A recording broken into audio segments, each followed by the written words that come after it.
किसी धर्म के खिलाफ गलत टिप्पणी करने का।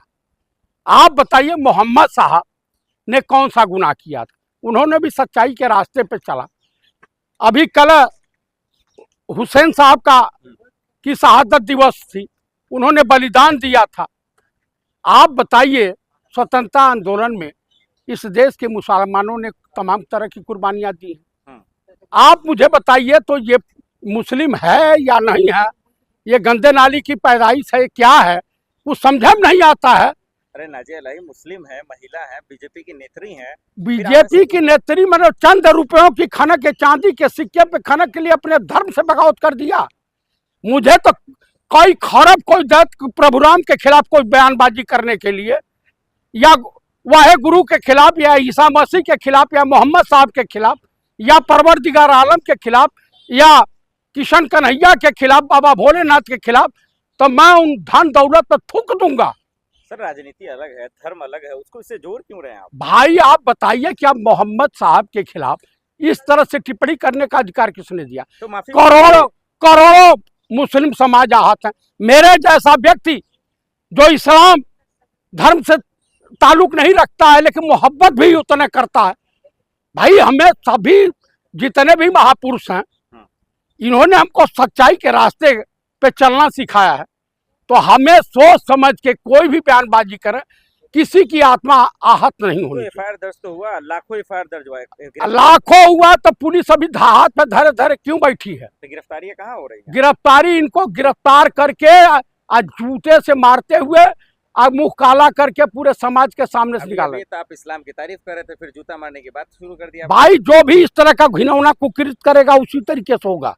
तो पैगंबर साहब तो कभी जो है जूता मारने की बात तो करते नहीं थे वो। तो पैगंबर साहब नहीं भैया, उनके चाहने वालों माफ कर दीजिए ना, दिलवाला होता है मुसलमान, माफ कर दे, लेकिन उसके पीछे पड़ जाइएगा क्या? आप बताइए, आस्था के साथ खिलवाड़ करने के बाद माफी नहीं होती है। तो नाजिया इलाही के पीछे कौन है? नाजिया इलाही के पीछे मोहन भागवत है।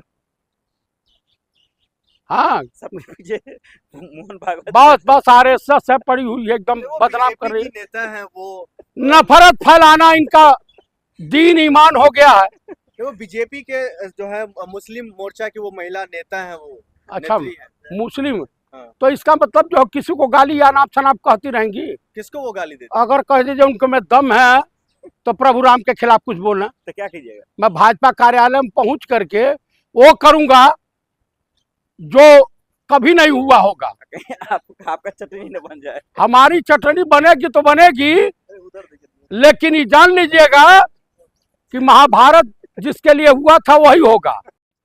चंपत राय गजनी, अनिल मिश्रा गजनी, योगी आदित्यनाथ गजनी, मोहन भागवत गजनी, नरेंद्र मोदी गजनी, राजनाथ सिंह गजनी, आडवाणी, लाल किशन आडवाणी गजनी, और ये गजनियों की जो फौज है ये लूट करके जो अयोध्या में श्री राम मंदिर में डकैती पड़ी है, सामूहिक लूट हुई है आरएसएस बीजेपी के द्वारा, ये लंका जो बना हुआ है झंडेवालान में, वही पैसा यहाँ इन्वेस्ट किया गया। कार्रवाई तो हो रही है, आप सुनते जाइए। कार्रवाई हो रही है, कार्रवाई हो रही है। लोगों पर एफआईआर दर्ज हुआ है, एफआईआर हुआ है।